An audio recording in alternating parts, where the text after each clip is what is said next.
Guys, bienvenue dans l'acte 2, comme je vous l'ai dit dans la précédente vidéo. Finalement, j'ai préféré séparer les deux vidéos dans le sens où c'est deux contenus assez différents. Mais dans cette vidéo, nous allons attaquer, décortiquer ensemble cette conférence de presse, revenir sur le match de demain contre Fulham.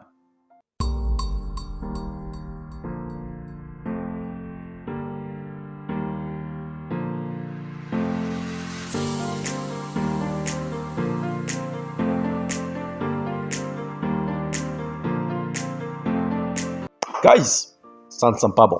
Ça ne sent clairement pas bon dans le sens où Liverpool a remporté son match face à Ipswich 4-1 et donc est en train quelque part, tranquillement en train de se rapprocher de ce 20e titre. Conclusion, ils sont en train de nous rattraper. Et donc le débat, qui est le plus grand club d'Angleterre entre nous et eux, malheureusement bientôt, il n'aura plus lieu d'être. On doit faire avec. Et nous, pendant ce temps, on doit faire avec des Tinkwinky, des Dipsy, Ineos, Glazers. Garnacho va-t-il partir? Va-t-il rester? Allons-nous pouvoir, oui ou non, trouver une solution alternative dans le cas où Garnacho finissait par rester? Allons-nous pouvoir aller chercher des recrues dans le cas où finalement Garnacho reste? Tant de questions fusent, guys. C'est comme ça, c'est la vie. Bref, revenons donc sur cette conférence de presse. La première question, c'était sur le cas Casemiro. On lui a posé la question. Apparemment, cela va faire 10 matchs que Casemiro n'a même pas été utilisé. Je ne me souviens pas que c'était aussi long. 10 matchs qu'il n'est même pas rentré, ne serait-ce qu'une minute. 10 matchs. Je sais que la dernière fois qu'il avait joué, il avait été vraiment catastrophique, vraiment calamiteux. Mais vraiment, 10 matchs, la question est simple. Est-ce que oui ou non, vous comptez encore sur lui? Et là, il a répondu honnêtement en disant honnêtement, j'ai besoin d'un certain type de caractéristiques. Il ne l'a pas mentionné, mais visiblement, malheureusement, Casemiro ne matche pas ces caractéristiques-là. Il ne rentre pas dans ce cas de figure. Ruben a besoin d'un milieu capable de couvrir l'ensemble du terrain. De monter, de descendre, la largeur également. Casemiro, malheureusement, n'a plus les jambes. Et avec cela, cerise sur le gâteau, offensivement, c'est devenu un tocard. Le dernier match qu'il avait réalisé, je me rappelle, il était incapable de faire une passe à 2 mètres. Pour ceux qui s'en souviennent, sincèrement, avant l'arrivée de Casemiro, je vous avais dit, je n'en voulais pas. Beaucoup m'ont dit, ouais, non, je vous avais dit, j'en voulais pas parce que, généralement, quand le Real décide de lâcher un joueur, voici ce que ça donne. Et honnêtement, je me suis dit, j'en voulais pas. Après, honnêtement, j'ai fait mon mea culpa, vous vous en souvenez, je vous ai dit, les gars, comme avec Ugarte, je retire ce que j'ai dit. J'ai fait mon mea culpa parce que franchement, il avait été sensationnel, du moins pendant 7 mois, parce que ça s'est arrêté malheureusement lors de sa suspension contre Southampton, quand il a pris son carton rouge. Je crois que c'était en février ou mars. Depuis lors, il est gone. Mais, du coup, on a fait venir un joueur dont le Real voulait s'en débarrasser. On a payé le Real 50 millions pour au final que ce joueur brille que pendant 7 mois. Masterclass. Donc oui, Casemiro doit partir. Il doit partir. Il est encore là parce qu'aujourd'hui, il a un salaire faramineux, 350 000 livres par semaine en plus. Donc déjà, il faut trouver un club capable de matcher. On a eu des rumeurs en début de mercato, on disait que 3 clubs en Arabie Saoudite le voulaient et depuis, silence radio. Mais même lui, honnêtement, il faudrait trouver quand même une solution pour le faire partir. La deuxième question, c'est sur les blessures. Lenioro, apparemment, a pris un coup. Et également, il était fatigué. Parce que ces derniers temps, il joue un peu plus. Martinez également a pris un coup. Donc lui, il est incertain. Et Luke Shaw a réintégré donc l'équipe, ainsi que Lindelof, mais sont pour l'instant courts pour pouvoir être dans l'équipe, dans l'effectif demain. Petite parenthèse. Lenioro, on l'a acheté en sachant pertinemment qu'il était blessé. C'est-à-dire que quand on est venu l'acheter, on a déboursé les 60 millions, mais on savait, quand il a passé sa visite médicale, on savait qu'il était blessé. Donc j'espère vraiment que Lenioro, ça va pas être la même chose que on a vu régulièrement là. Mais si on demande par exemple, parce que Bailly c'est pareil. Bailly avant qu'il arrive, il a subi je sais pas combien d'opérations. On l'a fait venir, Cavani, et ainsi de suite. Et là, c'est Mason Mount. Mason Mount également, l'année dernière, avant qu'il vienne à Manchester United, il a été absent pendant au moins plus de la moitié de la saison. Finalement, on l'a fait venir et ben, les mêmes causes, les mêmes effets, quoi. Donc, Luke Shaw et Lindelof sont trop courts pour l'instant, donc on verra. Donc, par rapport à tout ça, ce sont des éléments assez importants. Troisième question, c'était sur le cas Bruno Fernandes. Et là, je sais que les pro-Bruno se sont régalés parce qu'il a fait l'éloge de Bruno en disant que Bruno Fernandes était un joueur ô combien important pour Manchester United. C'est vraiment un joueur sur qui il compte. Mais ce que j'ai aimé également, c'est qu'il a souligné les deux facettes en disant que c'est un joueur, certes, qui commet parfois des erreurs, souvent même des erreurs. Et il a souligné en disant que moi-même, la dernière fois, j'ai commis une erreur lors de la conférence de presse sur le fait qu'il avait dit que c'est la pire équipe de l'histoire du club. Il a souligné que oui, donc c'était un joueur qui est très bon, qui est passionné, qui est râleur de temps en temps, qui parfois fait des erreurs, mais c'est à moi de le guider pour vraiment bonifier son jeu. Mais honnêtement, c'est un joueur qui court, et ça c'est vrai, guys, quand même, il faut le mentionner, c'est un joueur qui ne se fatigue pas, c'est un joueur également capable de jouer l'ensemble, enfin, tous les 3 jours, sans se fatiguer. Mais avec ça, quand même, ce n'est pas un robot. On l'a vu l'année dernière. L'année dernière, à un moment donné, je crois que de la période de janvier jusqu'à avril, inconnu au bataillon. Bref. Donc, ouais, il a fait l'éloge pendant un bon moment de Bruno Fernandes en disant que c'était un joueur ô combien important et que, honnêtement, on a de la chance. Voici le titre. We are lucky. On a de la chance d'avoir un joueur comme Bruno. Bon, je ne partage pas nécessairement cet avis, mais selon lui, on a de la chance d'avoir un joueur comme Bruno. Ensuite, le cas Marcus Rashford est revenu une énième fois à la surface. Visiblement, les journalistes ont du mal à comprendre que Rubena ne veut plus de Marcus Rashford. Rashford. Ça devient lassant à la fin, sincèrement. Et là, il a répondu, il reste encore 8 jours. Pour l'instant, je ne m'en préoccupe pas. On verra par la suite qui va rester et qui va partir. Quand on lui avait posé la même question sur les cas Garnacho et Mainoo, il avait répondu « Généralement, je favorise toujours mes joueurs. » À ma connaissance, Rashford est toujours un de ces joueurs. Mais là, on a une toute autre réponse. Généralement, je favorise toujours mes joueurs, surtout s'ils sont aussi talentueux que Garnacho et Mainoo. Et là, concernant Rashford, une réponse complètement différente parce qu'il dit « Il reste encore !»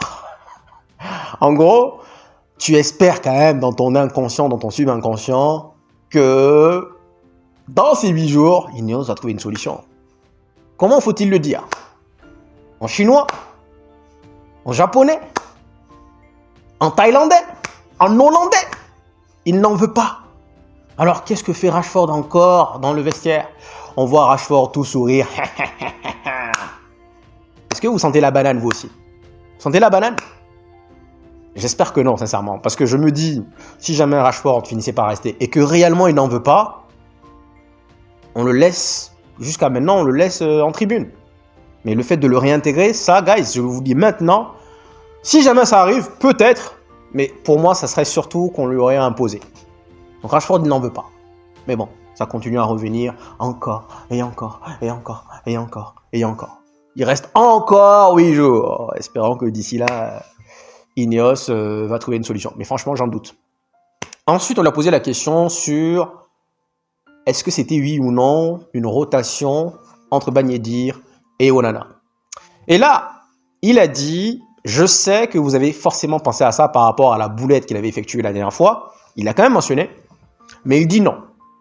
En aucun cas, c'était ça parce que je l'avais déjà programmé. Et donc c'était déjà prévu comme ça.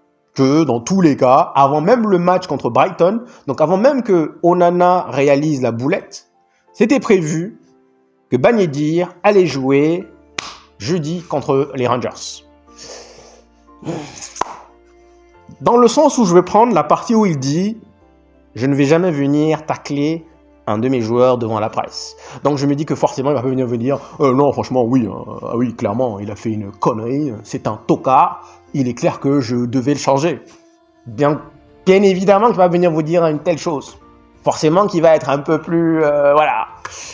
Mais ce qui m'amène à me dire que vraiment c'est une punition, c'est parce que, certes, chacun a eu ses matchs, mais Quand il est arrivé, les 2 premiers matchs d'Europa League, c'était Onana dans les cages.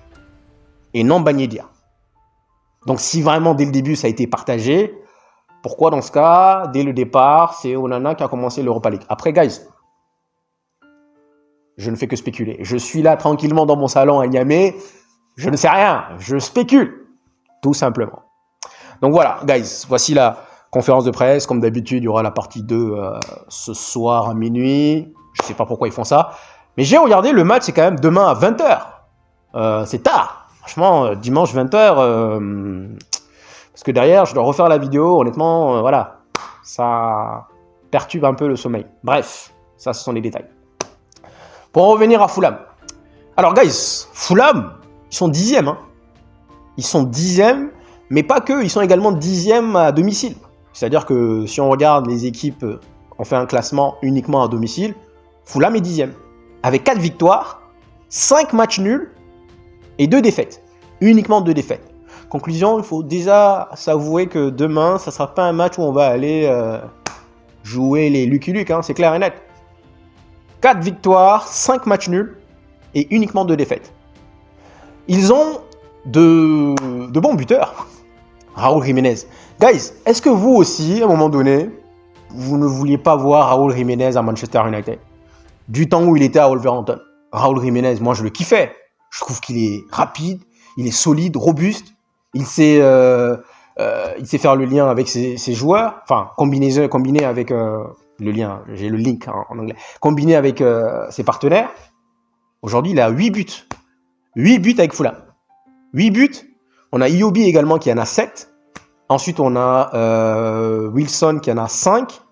Et on a le frère de McTominay, enfin, l'ancien Gunners, Smith Rowe, qui en a 4. Bon, voilà. Donc c'est un serveur, c'est-à-dire que ce sont des gens, c'est une équipe qui marque beaucoup. Mais ce qui m'a surtout interpellé, c'est Robinson, guys. Robinson, en voilà un. Lui, encore une fois, guys, cela va faire, je vous dirais, probablement 2 ans, voire 3 ans, voire même 4. Que lui, je le veux. En fait, il y a toujours une espèce de dualité entre lui, Robinson, donc latéral gauche de Fulham, et Kerkez, latéral gauche de Bournemouth. Et Manchester United, encore une fois, on va faire 2 ans, bientôt, 1 an et demi, là on parle de Dorgu, mais 1 an et demi. Encore une fois, guys, moi Dorgu, je ne le connais pas, honnêtement. Je ne le connais pas, je ne sais pas ce que ça va donner, mais je me dis si vraiment on doit aller dépenser 40 millions, parce qu'apparemment, jusque-là, on a fait des propositions qui ont été refusées, à vérifier, pourquoi ne pas aller chercher Robinson? Un gars qui connaît la première ligue. Il a déjà 9 passes décisives, guys. 9 passes décisives, incroyable. 9 pas décisifs pour un latéral gauche. Pendant ce temps, Diego Dalot est en train d'envoyer les oiseaux les plus beaux. Diego Dalot t'envoie des lucarnes vers un supporter qui est je sais pas où, peut-être à sa copine, je sais pas. 9 pas décisifs. Pour une équipe de Fulham, hein, c'est ça qu'il faut préciser, c'est que 9 pas décisifs dans une équipe de Fulham. C'est-à-dire pas dans une équipe, voilà.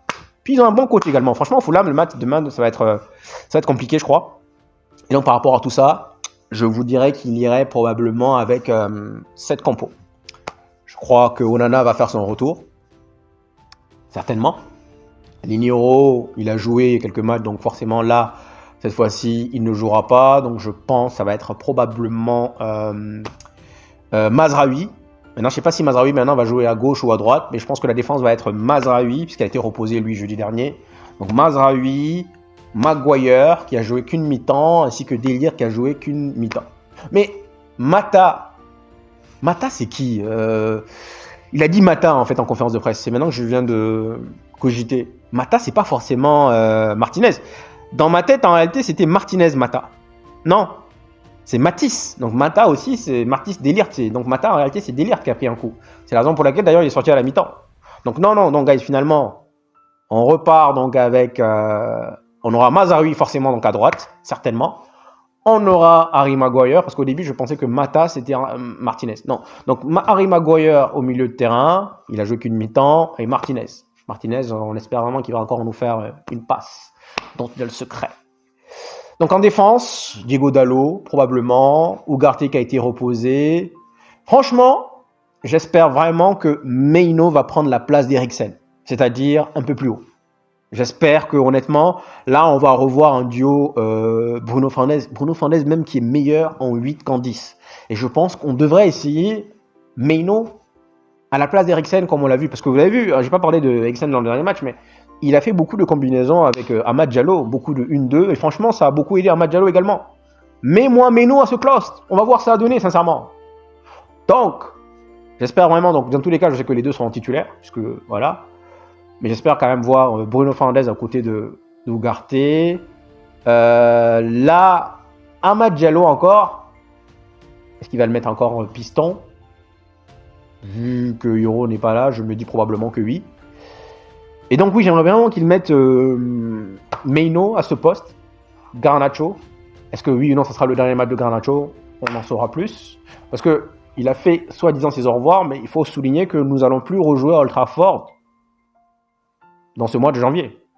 Les 2 prochains matchs, Fulham c'est à l'extérieur, Craven Cottage, et le prochain match, le dernier match jeudi en Europa League, c'est également à l'extérieur. Donc, il reste encore 8 jours, mais voilà. Il a peut-être fait ses au revoir parce qu'il n'y a plus de match à Old Trafford. Garnacho peut encore jouer, forcément d'ailleurs. Et puis devant, est-ce qu'il va repartir avec Zerzi ou Reilun? Moi, je mettrais une pièce sur Zerzi.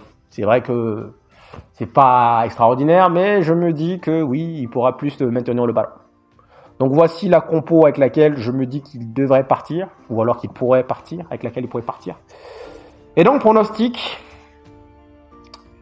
je vous dirais malheureusement un 6e match nul à Craven Cottage pour Fulham. Je vois de ce pas un de partout. Je pense que Manchester United va prendre un but, on va égaliser, on va marquer un deuxième, et après ils vont égaliser, et puis bon ben ils seront sur le point de marquer le 3e. Et guys, j'ai pas de boule de cristal, hein. Je suis pas devin, j'essaye juste de... Voilà quoi, en réalité, rentrer dans mon rêve, comment je vois le match. Donc guys, merci infiniment d'être venu jusqu'ici, et puis donc je vous dis à la prochaine, prenez soin de vous. Ciao ciao.